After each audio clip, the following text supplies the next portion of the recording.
Hi, this is Leah. The piece of technology that I wanted to share with you that I kind of been exploring myself is called FlipQuiz. It's a way to create review games for your health classes. This is different than like Kahoot because maybe you don't have access to a bunch of iPads in your classroom or laptops in your classroom, but you still want to do a fun review game online. My students could come up to my laptop to click on categories or answers, or if there's a smartboard in your class, they could do it that way rather than entering and answering questions on an iPad. So the first thing you want to do is go to flipquiz.me, enter that in your browser, and this is the page that you're going to see. This is a free resource, so you're going to click up here on sign up for free to create your profile. So you're just going to have to enter in a username, use your email address, and then a password. And there's also other information that you could enter later on, like your location, what you teach, to update your profile, but you don't have to do that right away. So you're going to create your account. Since I've already done that, I'm just going to go ahead and click on the login button up here.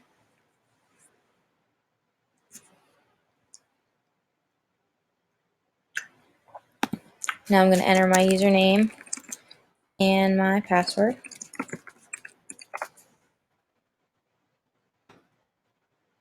This is going to take me to my dashboard.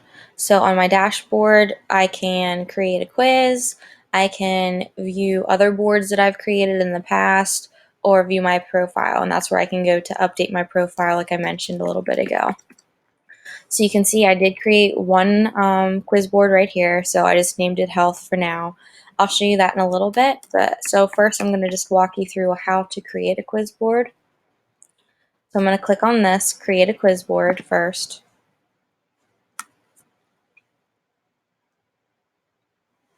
I can create a board name up here.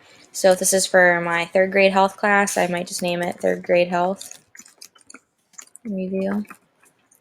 Then there are up to 6 categories that you can have for your review game. You might not need all of those. If you don't, you can hide them. So if you look down here, it says don't need this category, want to hide it, and it'll tell you what to do right there. So if you leave it blank, that means it's just going to hide it for you. So if you don't enter anything in, then it's just a blank piece right there. So I do want to name my categories. So the first one I might pick is nutrition. So that's one of the units that I teach. I'm going to go ahead and scroll down. I can enter in all my questions that I have for nutrition. So my first question might be, what are the 5 food groups? And I would put the answer over on this side. Vegetables, fruits, protein, grain, dairy. I'm going to enter in as many questions as I want. Just like I stated a little bit ago, if you don't want to enter all these questions in, just leave them blank and then they won't appear.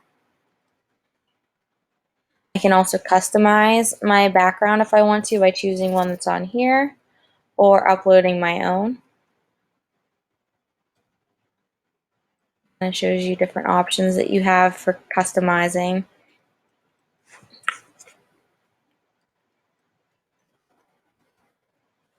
I'm going to press save and continue once I'm happy with my questions.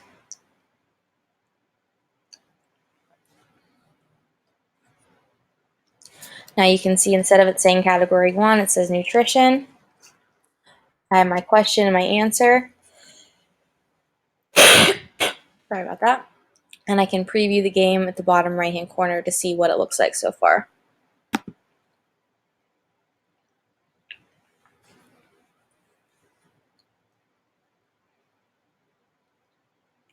So this shows me a preview here. So I have nutrition category, and then for 100, and when my students click on that, it would come up with the question. So now those are how you create the quiz boards. I'm going to go ahead and quick save that again. Save and finish. And I'm going to go back and show you a finished board that I have, the health one that I was telling you about earlier. So if you click on this little person up here, you're going to go to My Boards to see ones that you've saved in the past. And if I scroll down, you can see the one that I just created is here, third grade health review, but I'm going to go to my completed one here and click play. That way you can see what it looks like.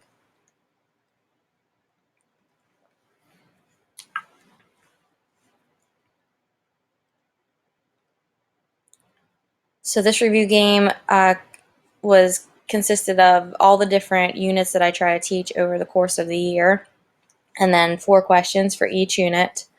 If you look down here in the bottom right hand corner, there's a little clock. I can say how long I want the question to be up there for, or that might be a timer for how long a student has to answer. That way I don't have to use my phone or a stopwatch. So I can change that if I want to, or I can just keep track of myself. I don't have to use that tool. But you can see if I click on nutrition for 100, what are the 5 food groups? So my students would have that time to answer the question, and then I could call somebody up to reveal the answer, and it would list it right there. When I exit out of that, you can see that the question that they just answered is gone. So this is great for, I've been